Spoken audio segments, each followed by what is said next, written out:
Em, no sé si empezar con... Se dieron cuenta que subir control, ¿cierto?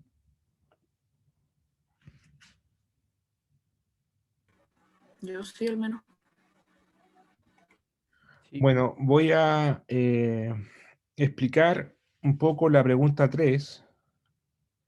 ¿Ya? Los que no han leído el control lo pueden leer ahora o lo van a leer después. La pregunta 1 y 2, supongo que no hay problemas con eso, son típicas preguntas de ejercicio. O sea, la pregunta 1 es ejercicio y la pregunta 1 es conceptual, por eso tiene menos porcentaje. Pero la pregunta más eh, menos compleja, o sea, más compleja es la pregunta 3, que es de modelamiento.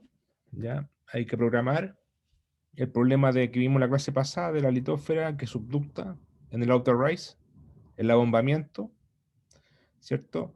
Nosotros resolvimos esta ecuación diferencial en función de x0 y xb y omega sub b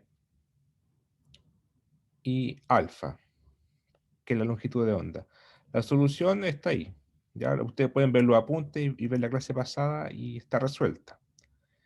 Ahora el tema es que hay que ocupar esta ecuación con datos reales, y los datos reales son los siguientes, son estos 5 gráficos que están acá. Son estos 5 gráficos que están acá.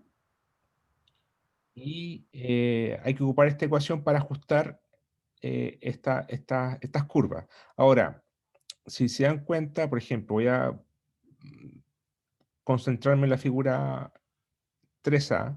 Estos nombres 3A, 3C, 6A, 6C, 6E vienen de un paper, así que no es que en realidad haya sido figura A, B, C y D, pero eso es una cuestión que venía de antes, ya esto es una imagen exportada de un paper anterior que tenía esta figura. Así que los nombres son arbitrarios, así que eso da lo mismo. Entonces, concentrémonos, por ejemplo, en esta figura. ¿Ya?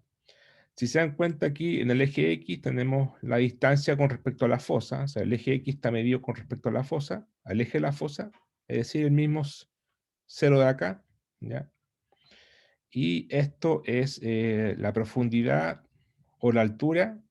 El cero corresponde a flexura cero, o sea, igual que acá, a la flexura cero. Y esto sería flexura positiva, flexura negativa. Entonces la flexura positiva sería el abombamiento, y la flexura negativa sería, digamos, la parte de la fosa acercándose a la fosa. O sea, empieza a subductar. Lo mismo acá, ¿ya? Ahora aquí hay una región, no es una curva, es una región. ¿Y por qué una región? Porque en la práctica, en realidad, uno toma un perfil y ese perfil ocurre solamente en una línea, pero si yo me corro un poquito más al norte o más al sur de esa posición, va a empezar a cambiar un poco la morfología. Entonces lo que se hace al final se toma todo un paquete, se llama segment bin en la técnica, se toma todo un paquete de modo de considerar los perfiles cercanos, de modo de hacerlo más representativo de un área. Porque si elijo un perfil arbitrariamente, va a ser solamente válido a lo largo de ese perfil. Entonces, para hacer un perfil más representativo de una región, tomo varios perfiles y después los sumo, hago un paquete, un stacking, y por eso se toma un área. Y además que esta área me va a tener un error, o sea, me va a dar el error, porque en la práctica las mediciones batimétricas siempre tienen un error instrumental. Entonces, al darme una región en vez de una curva, esa curva tiene un error. Entonces, ahí esta región ploma me indica la región factible o me indica cuál es el error de la curva incluyéndose en la gráfica. ¿Ya? Entonces, en el fondo, o al revés, si fuera solamente una curva aquí, esa curva, digamos, no es realista porque una curva siempre tiene un error. Entonces hay que dar el error y el error está dado por el área gris. ¿Ya? Si se dan cuenta, el error es mayor acá en la fosa. ¿Por qué pasa eso? Porque a mayor profundidad el error aumenta. ¿Ya? Eso pasa acá. Ahora, en la práctica, ustedes tienen que ajustar. O sea, si ustedes leen el enunciado, dice...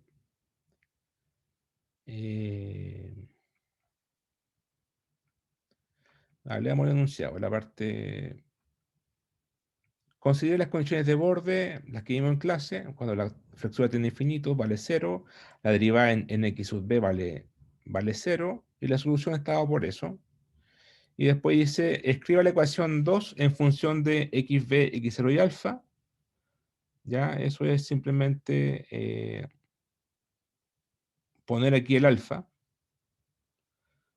Ya, y modelar los 5 perfiles batimétricos mostrados en la siguiente figura, esa, en donde pi alfa cuarto corresponde a la distancia entre x0 y xb. ¿Ok? ¿Y cuál es el significado físico de alfa?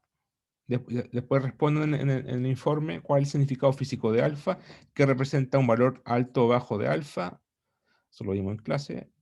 Y indique para cada perfil los valores de, porque como tienen que modelar, tienen que encontrar un valor para x0, para xb, o sea, para x0, para xb y para alfa. Y para w sub b. Ustedes se darán cuenta que xb y x0 están relacionados con alfa. Así que se encuentran para x sub 0 y para alfa están listos. Y más el w sub b. Una vez que modelan eso, y otra cosa, el alfa pues, depende de la rigidez flexural y la rigidez flexural depende del espesor elástico. Por eso aquí yo digo, indique para cada perfil los valores de T sub E, W sub B y X0 utilizados. Entonces aquí está la cuestión clave. En cada perfil el modelo calculado debe ajustarse dentro del área gris. En el fondo, si ustedes toman un perfil hay muchas soluciones, no tiene solución única. Yo puedo trazar una curva así, otra más pegada por abajo, otra más pegada por arriba. Lo importante es que cada curva esté dentro del área gris. ¿Ya? Entonces, en otras palabras, se considera solución cualquier curva que está dentro del área gris. Entonces, como decía recién, no tiene solución única. Cada perfil. ¿Ya? Entonces yo esperaría que no tuviera lo mismo, no todos los estudiantes tuvieran el mismo resultado, porque como no tiene solución única, muchas curvas me van a estar dentro de este perfil. Van a ser parecidos, pero deberían haber diferencias de cómo elijan el X0, el alfa o el T sub E y el W sub B. Ahora, ¿cuál es la recomendación? En cada perfil tienen que, digamos, uno se preguntará, ¿cómo hago para ajustar una figura? Esto al final es un PDF, ¿cierto? Un PDF. Entonces, ¿cómo lo hago para modelarlo? Porque ustedes lo van a trabajar después en MATLAB o en Python. No sé en qué trabajan ustedes. Mi tiempo era MATLAB. Entonces, ¿qué hay que hacer? Bueno, que hay muchas formas. Y aquí viene la parte de creatividad y la parte de cada uno, de cómo hay varias técnicas computacionales. En el fondo tienen que digitalizar esa imagen, ¿cierto? Porque ahí está como puesta como una imagen, una foto, un PDF, y tienen que transformar un archivo ASCII para poder ajustarlo, ¿cierto? Para poder modelarlo. Eh, una forma poco elegante, ¿ya? Pero es una forma un poco arcaica, sería imprimir esta cuestión, imprimir esta imagen y usar papel mantequilla. Se puede hacer, ¿eh? Papel mantequilla, no sé si lo conocen, pero es un papel que traspase, que se puede ver el fondo y ustedes pueden dibujar arriba. Y ustedes pueden dibujar estos bordes y después esos bordes ustedes calculan, no sé, pues este punto va a estar a la altura de 50 con, qué sé yo, 100 metros, etcétera. Ya esa sería una forma. Pero hay formas más elegantes que en realidad ustedes pueden googlear, ustedes son expertos ya, de generación Centennial, pueden eh, buscar digitalizadores de imágenes. ¿Ya? Y ustedes pueden digitalizar esa imagen y transformar esta área gris, que es un polígono, es simplemente un polígono, .xz, lo transforman en un archivo ASCII. Y con eso trabajan y modelan los 5 perfiles. ¿Ya? Ahora, ¿por qué? Bueno, estos perfiles yo no los he digitalizado, por eso los pongo así, ¿ya? Pero en la vida real, cuando ustedes hagan su tesis de magíster o cuando ustedes vayan a trabajar, van a tener que digitalizar siempre imágenes. Así que este problema vale la pena hacerlo, no es preguntar por preguntar, sino que sirve, es práctico, ¿ya? Por eso también incluí esa parte en la pregunta del control, ¿ya? Entonces, una vez que ustedes digitalizan cada polígono, lo tienen que ajustar, ¿ya? Y van a encontrar valores para cada son 5. 3A, 3C, 6A, 6C y 6E. Esos 5 perfiles le va a dar 5 valores de D sub E, ¿cierto? Y 5 valores de omega W sub B y 5 valores de X sub 0. Aquí están los valores numéricos que tienen que ocupar en las ecuaciones de acá, de ahí. Y en la pregunta B, de los 5 valores de T sub E encontrados en la parte A, hay que graficarlos ya en función de la edad. La edad de cada perfil, la edad de la placa, está dada en la misma pregunta B. Por ejemplo, el perfil 3A tiene una edad de 35 más menos 5 millones de años. Siempre se da un más menos que significa que el error, una barra de error. La figura 3C tiene un error de más menos 45 más menos 5 millones de años. Figura 6A tiene un error de 15 más menos 5 millones de años. Y figura 6C de 25 más menos 5 millones de años.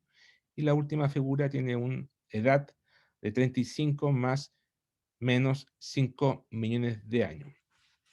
Entonces ustedes van a verificar 5 puntos con barra de error, porque tienen un error la edad.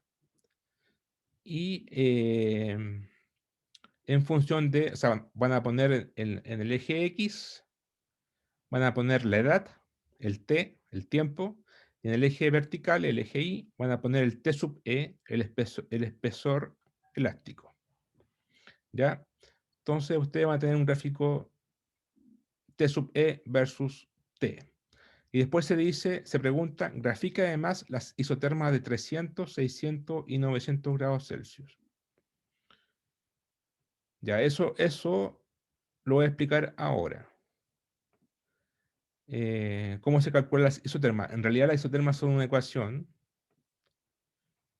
Esta ecuación que está acá, la voy a explicar de dónde viene, ya, la voy a explicar. Pero en la práctica ustedes toman esta ecuación, que en el fondo esta ecuación, y van a obtener un gráfico de esta forma, ¿ya? Aquí, si se dan cuenta, tienen la edad, tiempo, y en el eje vertical tienen espesor, Z. Entonces esos puntitos que van a encontrar ustedes van a ser 5 puntitos. Uno ahí, uno por acá. Este no es el resultado, no tiene nada que ver, este es un ejemplo nomás. Un punto por acá, un punto por acá, un punto por allá, un punto por acá, etcétera. 5 puntos.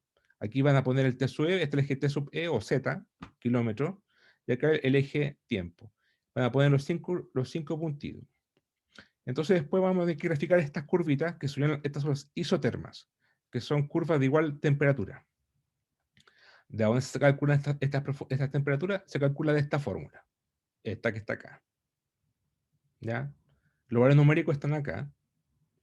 Y voy a explicar en esta clase cómo se calculan, de dónde viene esta ecuación en el fondo, ¿ya? Pero en la práctica, para la tarea, no tienen que ser expertos en termodinámica, simplemente tienen que ocupar esta fórmula, que son estas curvas que están acá, que son raíces cuadradas, ¿cierto? Esto al final es una constante, esto se ve como complicado, pero esto es una constante, y aquí se ve una raíz cuadrada del tiempo. Kappa es una constante también, entonces al final son raíces cuadradas del tiempo, ¿ya? Esos son esos isotermas. Las isotermas son una constante por una raíz cuadrada del tiempo o de la edad. Entonces, al poner las isotermas, vamos a ver, tienen que ver si los puntitos que le dieron en la parte A calzan con algún isoterma, ¿ya? Y discutir. Y ahí puse una referencia en el control que tienen que leer para completar la discusión. Entonces, antes de explicar esto de la isoterma, quiero saber si hay alguna pregunta de lo que he explicado hasta ahora.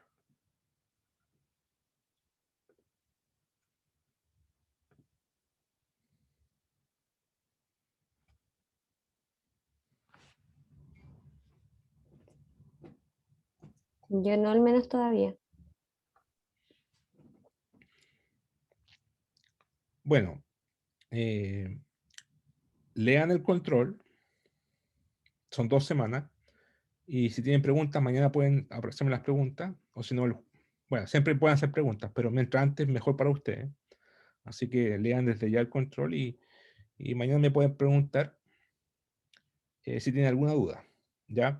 Ahí están los 3 papers para la discusión, porque después yo pregunto aquí ya. Una vez que ustedes grafican las isotermas, dicho de aquí, digo, ver apéndice B del apunte de clase subido en un curso. O sea, ya usted tiene la fórmula de las isotermas, así que no es difícil. Discuta si ve una relación, aquí viene lo interesante, discuta, o lo científico, discuta si ve una relación de envejecimiento de T sub E para sus resultados obtenidos. Eso, una relación de envejecimiento significa que si T sub E sigue algún isoterma, ¿ya? Con la edad. O sea, a medida que se hace más viejo la placa, sigue una isoterma particular. Los siguientes papers, bueno, y aquí tienen que leer, ¿ya? Para su discusión. Como aquí tienen que discutir, tienen que leer estos papers. La parte más, no tienen por qué entrar en detalle la parte técnica de los papers, pero sí la parte de discusión de los papers, que se explica un poco qué causa, de qué depende el TSUE, qué hace que el TSUE sea alto o bajo. ¿Ya? O sea, una idea lógica sería la edad. Mientras más vieja la placa, más rígida, por lo tanto el TSUE es más alto. Sí, eso puede ser. Pero además hay otros factores, factores geológicos. Y esos factores geológicos están en estos papers que pueden ver, se pueden concentrar más en la discusión y la introducción si quieren, y no entrar en la parte técnica porque es un poco larga quizá o complicada, quizás ni tanto porque usted ya tiene la base en el curso, pero esos papers le van a ayudar a hacer la discusión, ¿ya? Es una ayuda en realidad. Ustedes pueden hacerlo sin los papers, pero va a ser más fácil si lo hacen con los papers. ¿Ya? Entonces, bueno, entrega su resultado en un informe en formato PDF, las 3 preguntas, la pregunta 1, 2 y 3, y con los programas .m o en otro formato, en un curso. ¿Ya? Y la fecha de la entrega está ahí. ¿Ya? Entonces, lean el control. No es difícil, se ve difícil porque es un efecto mental nomás, que cuando uno ve al principio, pero cuando uno empieza a resolver el problema, en realidad es más que nada computacional, es aprender a modelar. Ya, y eso tienen que hacerlo porque van a después hacer la tesis de magíster y tienen que saber modelar. ¿Ya? Entonces es un control práctico. Ya, entonces expliquemos ahora lo de las isotermas, que la vamos a ocupar durante todo el curso, así que vale la pena entender de a dónde viene eso. En el fondo las isotermas son esta ecuación. Ya vamos a llegar a este resultado al final. Z igual a la función ERF, a la función inversa de ERF.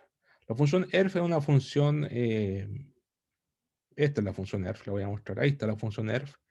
2 raíz de pi integral de 0 a x de e a la menos x cuadrado de x. Es lo que se llama función error. La debieron haber visto en un curso de plan común o en matemática aplicada a la geociencia. Y esa función, cuando x vale infinito, vale 1, y cuando x vale 0, vale 0. Y se define la función complemento como la función ERF de 1 menos ERF complemento. Ahora, Aquí, el argumento de la función erf es la menos 1. Ustedes en la práctica pueden escribir en MATLAB o en cualquier código erf de, qué sé yo, de 0. A ver, voy a hacer un ejemplo.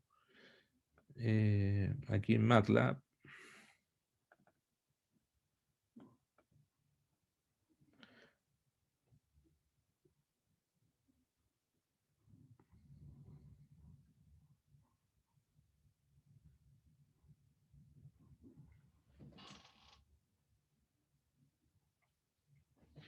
Por ejemplo, la función erf de, qué sé yo, de 0 debe ser 0. 0. Y la función erf de cualquier argumento, qué sé yo, 100, le va a dar un número, 1. Está normalizada. Y de 0.1, claro, está normalizada entre 0 y 1. Entonces, erf de 1 es 1 y erf de 0 es 0. Y, por ejemplo, ahí puse de 0,1 es 0,11, de 0, qué sé yo, 0,8, así. Entonces, la práctica ustedes la ocupan nomás. Ya es una función que está normalizada de 0 a 1. Ahora, aquí el argumento es temperatura, este es T, menos temperatura 0, ya voy a explicar lo que es eso, y temperatura en el manto astenosférico, menos temperatura 0 que en arriba de la litosfera. Ya voy a explicar lo que es eso, y al final esto es una constante, porque ustedes colocan, esto es Z igual esto, ¿ya? Por 2 por raíz de capa por el tiempo. Entonces, ustedes eligen una temperatura, por ejemplo, los 200 grados Celsius, ya le digo al tiro, T0 es 0, que es la temperatura en el fondo del mar, ¿ya? Temperatura del manto astenosférico es 1300 grados Celsius, ahí está, 1300 grados Celsius, es la temperatura en el manto astenosférico. Entonces ustedes reemplazan todos estos valores numéricos y eligen un T, por ejemplo, 200 grados. Ya, pongo aquí 200 grados y esto le va a dar un número. Por 2 por raíz de capa. Capa es la difusividad térmica que, o sea, ahí está, 8 por, en el caso de la litosfera oceánica es 8 por 10 elevado a menos 7 metro cuadrado sobre segundo. Entonces, y al final es raíz de t. Entonces usted, como es una raíz de t, le dan cosas así, con forma de raíz de t. Si quiero verificar la isoterma de 400, coloco aquí en t 400 y voy a tener esta otra raíz cuadrada. Quiero la raíz cuadrada de 1000, pongo aquí 1000 y le voy a dar otra raíz cuadrada. ¿Ya? Eso lo hacen en la práctica. Esas son las isotermas. Ahora, ¿de dónde viene esta ecuación? Bueno, viene este problema, de la dorsal oceánica. Yo tengo una dorsal oceánica, un centro de expansión X igual 0, tengo una litosfera que aquí se envejece, hacia la izquierda y hacia la derecha. Tengo aquí la astenósfera, esta es la base de la litosfera, que es termal. Generalmente la base de la litosfera es la isoterma de los 1300 grados Celsius. Y esta se expande hacia la derecha y hacia la izquierda en forma simétrica con velocidad u. Por eso se llama centro de expansión también esto, porque aquí se expande.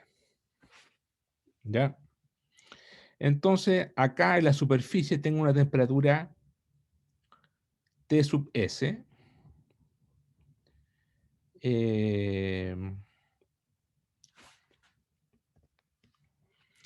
T sub S o T sub 0. Acá tengo temperatura de la astenosfera, T sub M. Y, bueno, aquí viene la parte conceptual. La litosfera...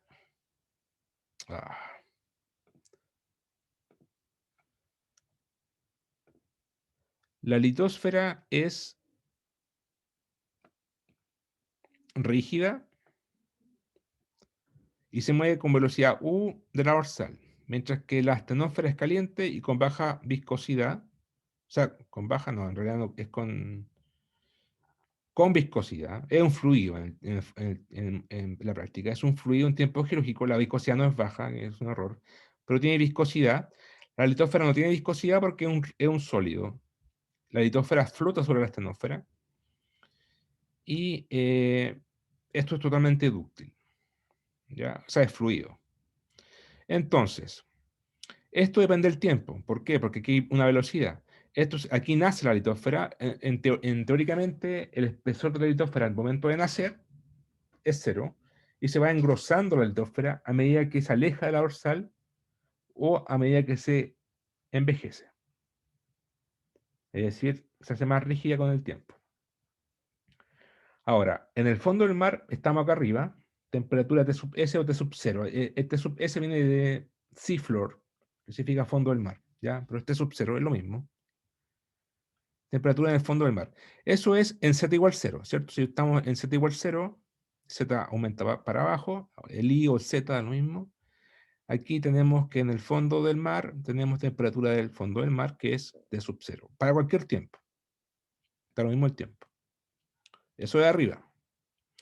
A medida que me voy al infinito para abajo, aquí, pues en espacio infinito, voy a tomar obviamente la temperatura de la astenosfera, ¿cierto? Si estoy acá, también me voy acá, voy a llegar en algún momento a la astenosfera, así que voy a obtener siempre T sub m.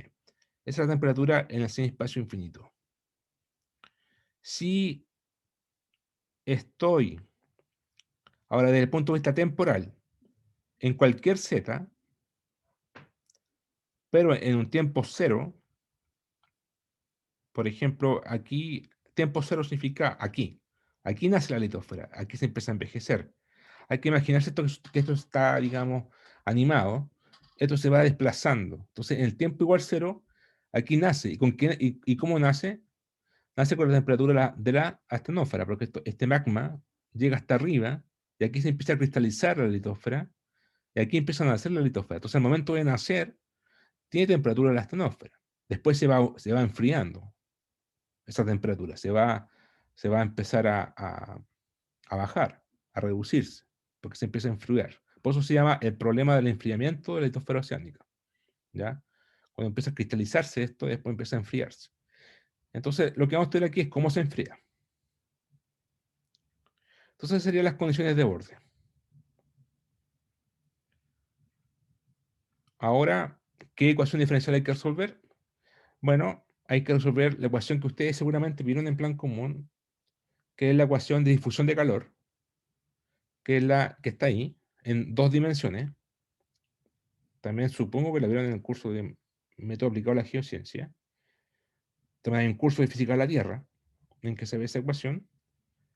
Que es la ecuación que al final nos dice cómo se distribuye el calor en 2 dimensiones, eh, tanto dependiendo de la componente de la variable x, z y del tiempo.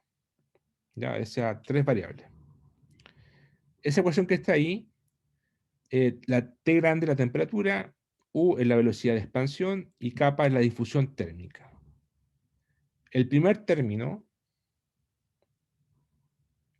es la difusión lateral. El segundo término es la difusión vertical. Y el tercer término es el término de advección de calor debido al movimiento de la placa. ¿Qué es lo que? Ya voy a explicar primero la difusión térmica. Esto nos dice cómo se difunde la variable X, la calor. O sea, cómo se difunde, cómo se expande el calor en el eje X, cómo se expande en el eje Y o Z. Y entonces no es difícil de entender, pero este término de advección es un poco más novedoso. ¿Qué significa la advección? ¿Qué es lo que es advección? ¿Alguien sabe?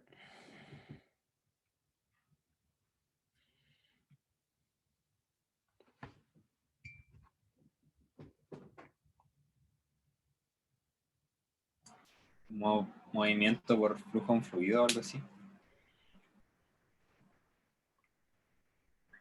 Algo así, ¿sí? Algo así. La advección, en este caso advección de calor, pero la advección en general es cómo se distribuye o se mueve una sustancia. Puede ser cualquier cosa, puede ser gas, eh, un tóxico ambiental, calor, ¿ya? ¿Cómo se distribuye debido al movimiento del sistema? ¿Ya? Un ejemplo bien burdo, por ejemplo, sería, bueno, tan burdo, pero por ejemplo, ustedes tienen una chimenea, o están fumando, ¿ya? Yo no fumo, pero ustedes, alguien que fuma, y la fuente de la sustancia, que en este caso es el humo de cigarro, viene de la boca, y el viento hace que ese humo se distribuya en el espacio. Eso es advección, ¿ya? Entonces, en el caso de que estamos estudiando acá, la advección de calor sería lo siguiente, sería, la advección es el mecanismo de transporte de una sustancia o calor debido al movimiento de partículas de un fluido o material o del sistema. En este caso, ¿cuál es la difusión de calor? ¿Cuál es la fuente? La fuente térmica es la cámara magmática, o sea, llega el magma aquí a la dorsal, ya que tengo la calor. Pero la placa se mueve, perdón, la litósfera se mueve para la izquierda y para la derecha. Entonces, ese calor que llega acá se redistribuye para la izquierda y para la derecha, y eso es la advección de calor, o advección térmica, en este caso. ¿Ya? Entonces, en el fondo es cómo se redistribuye una sustancia debido a una propiedad física, cómo se distribuye una propiedad física debido al movimiento del sistema. En este caso, el movimiento de la placa o litósfera. Creo que es capa. Capa es la difusividad térmica que corresponde a K dividido por Rho-C. Creo que K es la conductividad térmica, que se mide en watts sobre metros por grados Kelvin. Rho es la densidad. Y C es el calor específico, que se mide en joules por kilo, sobre kilo y grados Kelvin. La conductividad térmica es la capacidad del material de transmitir calor, ¿cierto? De conducir calor. Por ejemplo, un buen conductor térmico son los metales, ¿cierto? Ustedes lo saben, se transmite eficientemente. Y un aislante térmico puede ser el aire, ¿ya? Eso tiene baja conductividad térmica. La densidad, ustedes, es la cantidad de masa por metros cúbicos. Y el calor específico, que lo vieron en el curso de... ¿Qué ramo dan ahora? ¿Hacen química ahora o se acabó ese ramo en plan común?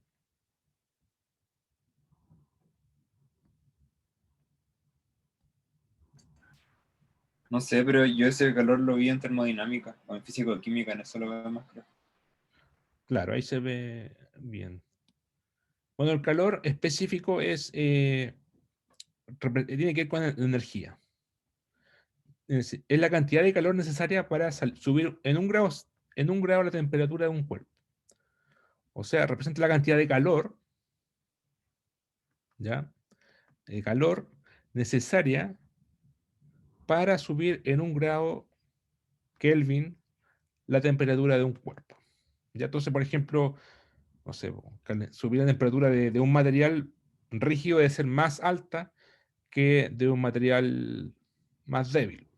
¿Ya? Eso es el calor específico. Al final, K, Rho y C son propiedades del material. Y capa también. Ahora, en su conjunto, ¿qué representa capa? Esta cantidad, que es la difusividad térmica. Bueno, la difusividad térmica significa cuánta cantidad de calor es capaz de proporcionar por metro cuadrado dado un tiempo. O sea, yo me doy, qué sé yo, un minuto. En ese minuto, ¿cuánta calor pudo distribuir? ¿Cuánta área cubrió de calor de una fuente térmica? ¿Cuánta área cubrió en un minuto? Por eso tiene unidades de metro cuadrado sobre segundo. Eso significa la difusividad térmica. Entonces, por ejemplo, si el tiempo característico para que el cambio de temperatura de un cuerpo es tau, entonces se propagará una distancia L, que es raíz cuadrada de capa por tau. O sea, si, como dice, si el tiempo para que cambie la temperatura de un cuerpo es tau, entonces, ¿cuánta área cubrió o cuál es el radio? Es la raíz cuadrada de capa por el tau. O al revés. Un tiempo tau igual a L cuadrado sobre capa es requerido para que la temperatura cambie al propagarse una distancia L. Pero creo que es más fácil entenderlo así. Capa representa cuánta área cubre un cuerpo, o sea, una región, dado un tiempo, ¿Cuánta área cubrió en ese tiempo debido a las propiedades térmicas del material? Obviamente, si la conductividad térmica acá es alta, el kappa va a ser mayor. Si necesitamos menos calor específico, también va a ser mayor. O menos densidad, también va a ser menor densidad, es como un cuerpo más débil, también va a ser menor. O menos compacto, va a ser mayor. ¿Ya? Entonces, perdón, menos densidad, vamos a tener mayor difusividad térmica. Menor energía para cambiar la temperatura, vamos a necesitar menor difusividad térmica, o sea, mayor difusividad térmica.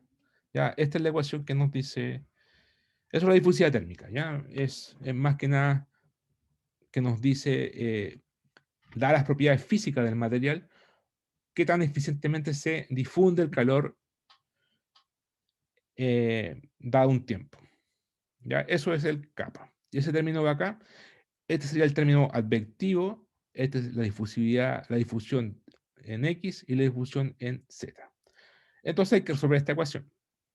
Para el caso con las ecuaciones de borde que están acá, para el problema de la litósfera. ¿Cómo resolvemos ese problema? O sea, ¿cómo resolvemos esa ecuación? Bueno, primero que nada, podemos pensar que si vemos este gráfico, eh, la, la temperatura va a cambiar más con Z o con X.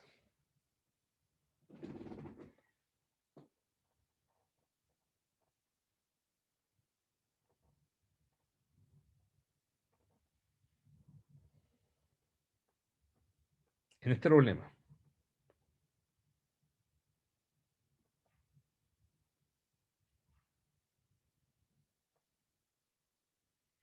O una pregunta más general. Si ustedes están parados, ¿dónde están? Sentados. ¿Ustedes dónde esperarían mayor cambio de temperatura? ¿A su izquierda, a su derecha o en profundidad hacia abajo? En profundidad. ¿Cierto? O sea, sabemos que la temperatura aumenta con la profundidad. Lateralmente, casi nada. La temperatura en tu mano izquierda o en tu mano derecha es casi la misma. ¿Cierto? Lo mismo pasa en la hidrósfera. O sea, lateralmente la temperatura no cambia nada, pero para abajo sí. O sea, yo me paro acá y empiezo a aumentar. La temperatura cambia bastante con la vertical. Entonces podemos despreciar el primer término. Podemos decir que lejos de la centro de expansión, o sea, la única anomalía es el centro de expansión mismo, porque aquí tengo un punto singular, que tengo la cámara magmática. Entonces aquí obviamente este punto es mucho más caliente que el punto de acá. Pero si me paro lejos de la dorsal, por acá, da lo mismo. Este punto con este punto no hay diferencia. Entonces si estoy lejos de la dorsal, o, sea, o lejos del centro de expansión, puedo decir que la difusión lateral es mucho menor que la difusión vertical. Entonces podemos despreciar el primer término, y podemos hacer depender solamente T de Z y del tiempo.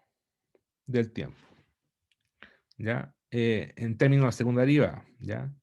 La difusión lateral es menor. Entonces el segundo término que se desprecia, no el primero. Entonces llegamos a esta ecuación al final. Entonces reducir la segunda derivada, esta se va. Nos quedan estos dos términos, que es esta ecuación de aquí. Y ahora hay que, este problema, como les decía, depende del tiempo y de la profundidad. Entonces, de alguna forma hay que relacionar esto con el tiempo. Y efectivamente la velocidad u, ahí aparece el tiempo. La velocidad de expansión es de x a dt, la deriva espacial en x, que es la velocidad con que se propaga la litosfera. Entonces, por regla de la cadena, dt a dx y de x a dt es lo mismo que decir de T a dt, o sea, de T de temperatura a de T tiempo, ¿ya? Eso es por un lado. Y puedo decir yo además que de Tx a dt es U. Entonces, en otras palabras, de T a dx por dx a dt es igual a U, que es la velocidad, por dt a dx. Entonces, este U por dt de x es justamente dt a dt. Estos de x se van, entonces me queda la segunda derivada de z es 1 sobre kappa por dt temperatura a dt de tiempo. Y ahí queda esta ecuación, ¿ya? Esta ecuación es el problema de semiespacio infinito. Es una ecuación que la debieron haber visto en algún momento y es una ecuación clásica. La pueden ver en el libro de Turcotte-Schubert. Y la solución es esta. O sea, usted toma esta ecuación, esta solución, la reemplazan acá y le va a satisfacer la ecuación diferencial. Lo relevante aquí es que el tiempo, la temperatura depende de Z y de T. O sea, depende de ahí está el Z y ahí está el tiempo. ¿Ya? La doble dependencia. Entonces ahí resolvimos el problema.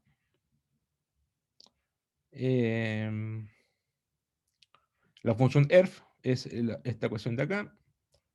La función error. Y ahora no nos queda, lo que nos queda es poner los valores numéricos. Por ejemplo, el 0 es la temperatura en el fondo del mar. La temperatura en el fondo del mar oscila entre 0 grados y 3 grados Celsius, bastante baja. La temperatura en el manto atmosférico es del orden de los 1300 grados Celsius. ¿Ya? Esa es la temperatura en la astenosfera. En el fondo, en el techo de la astenosfera o en la base de la litósfera. ¿Ya? De hecho, la transición de litósfera a astenosfera está dada por ese isoterma, 1300 grados Celsius. Y usando valores numéricos de la litósfera oceánica, se puede obtener que kappa vale bastante baja, 8 por 10 elevado a menos 7 metros cuadrados por segundo. El hecho que sea baja es porque, como es rígida, es más difícil calentarla en una región grande, ¿cierto? No es como calentar, qué sé yo, un pedazo de madera, que es más débil que una roca, eso se calienta mucho más rápido y tendría un capa mayor. Por eso el capa es chico aquí, porque esto es litósfera, es roca. Entonces, reemplazando esos valores numéricos, bueno, esta ecuación que está acá, yo paso para la izquierda el t sub 0, paso viendo el t sub m menos t sub 0 y despejo z. Y despejar z me da esta que está acá. ¿Ya? Esta es la ecuación que ustedes van a ocupar en la práctica en su tarea, pero igual la vamos a ocupar después en el curso. ¿Ya? Así que la vamos a ocupar bastante más en los siguientes capítulos. Así que es bueno siempre saber dónde viene esta ecuación. Entonces aquí tenemos z igual a esta expresión y el t sub m, ya ahí están los valores 1300, t sub 0 vale 0, kappa vale tanto. No equivocarse con las unidades, ya, siempre usar las unidades correctas. Y bueno, llega el momento de verificarlo. Y bueno, por ejemplo, quiero verificar la isotérmica a los 800 grados Celsius. Bueno, tomo esta ecuación, reemplazo ese t con los 800. El t sub 0 vale 0, esto vale 1300 menos 0. Me va a dar un número. 2, esto es un raíz cuadrada de un kappa, que es un número, con las unidades correctas. Y me va a dar una constante por raíz de t. Esa constante, pum, la grafico acá. Ahí va. ¿Ya? Entonces tomo otro isoterma, por ejemplo, una más baja, a los 200 grados. Hago lo mismo, pongo 200 aquí, me va a dar un número y grafico la raíz cuadrada y me va a dar esto. Entonces, si se dan cuenta, a mayor temperatura, las isotermas se profundizan. ¿Por qué? Porque si estoy a una edad alta, por ejemplo, a los 100 millones de años, eh, a mayor profundidad la temperatura crece, lo que decíamos al principio, ¿cierto? La temperatura aumenta con la profundidad. Entonces las isotermas se van profundizando porque se hacen más profundas. Para tener la misma temperatura, 1000 grados, por ejemplo, tengo que irme más profundo. ¿Ya? Entonces al final se tiene este gráfico, las isotermas. Y eso es lo que tienen que ocupar después ustedes, graficar esto, que no es difícil, una raíz cuadrada. Pero tienen que calcular bien estos puntitos, los T sub E. ¿Ya? Esos T sub E van a quedar con una barrita, porque tenía un error de más menos perdón, la edad, una barrita horizontal, así. Entonces son barritas en el fondo. O sea, son un puntito con una barrita más o menos 5, más o menos 5 millones de años. Ya tienen que ustedes hacer un poquito de estadística y de... no les va a dar una isoterma única, les va a dar, qué sé yo, un rango de isoterma. Le va a dar, qué sé yo, por ejemplo, supongamos que este fuera el resultado, estos 5 puntos. Entonces uno podría decir que estos 5 puntos están dentro, más o menos, ya. O sea, aquí también esto es una discusión, no hay que ser cuadrado, hay que ser, digamos, hay que aproximar. Entonces uno puede decir que estos 5 puntos están más o menos entre las isotermas de 800 y 1000 grados Celsius, ¿cierto? Entonces yo podría hacer trazar la mejor isoterma acá, qué sé yo, me va a dar, por decir algo, 910 grados Celsius, 910 grados Celsius con un error de tanto, más o menos 100 grados Celsius, y sigue esa tendencia, esa isoterma. Y según esto que está acá, estos puntos sí siguen un envejecimiento termal, ¿ya? Como una litósfera. Ahora, si los puntos están disparados por aquí, por acá, por allá, no habría tendencia. Y si no hay tendencia, entonces no sigue un comportamiento eh, coherente con la edad. ¿Ya? ¿Alguna pregunta, comentario?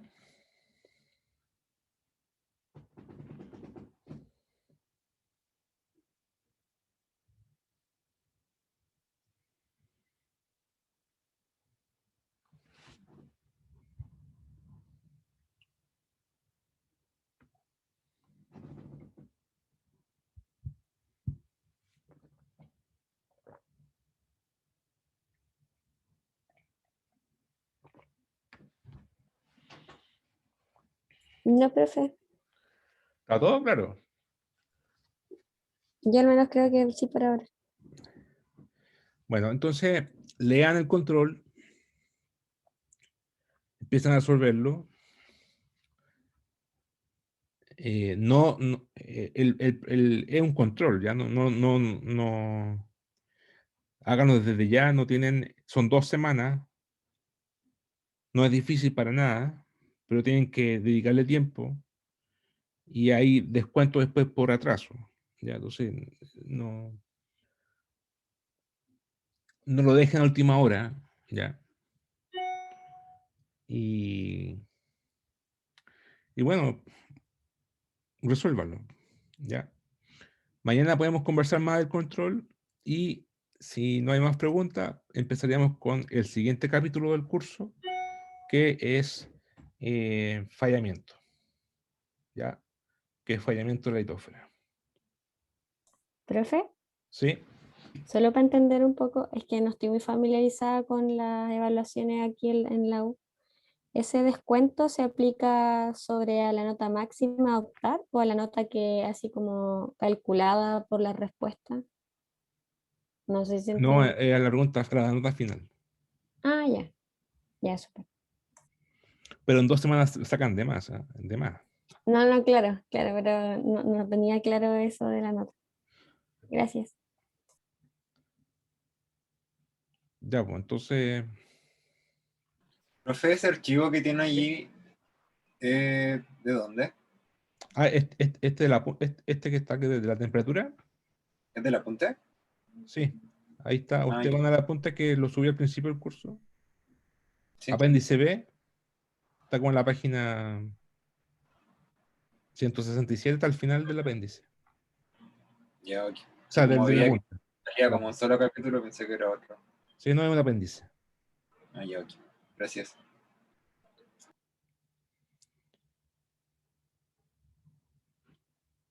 Ya, pues entonces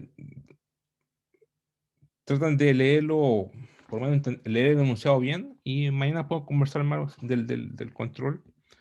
Y si no, empezamos con el siguiente capítulo del curso. Ya, así que ahí tienen algo para entretenerse. Está un poco aburrido el curso. Ok, profe. Ya, profe, muchas gracias. Ya, hasta mañana. Ya. Fue. Chao, gracias. Chao. Gracias, profe. Profe, profesor. profe, ¿Sí? no sé cuánto se demora usted en verdad en subir las clases, pero para poder echarle un ojo y mirar de nuevo la explicación que dio usted del enunciado, ¿podría intentar como subirlo hoy día en la tarde para poder tener como más preguntas mañana? Sí, o sea, las sube siempre, se las paso a Camilo y él las sube. Ya, pero le voy a decir que la suba lo antes posible. Ya, por fin, para poder llegar un poquito más claro mañana igual. Ya le voy a Muchas decir. gracias. Ya. Chao, gracias. Chao.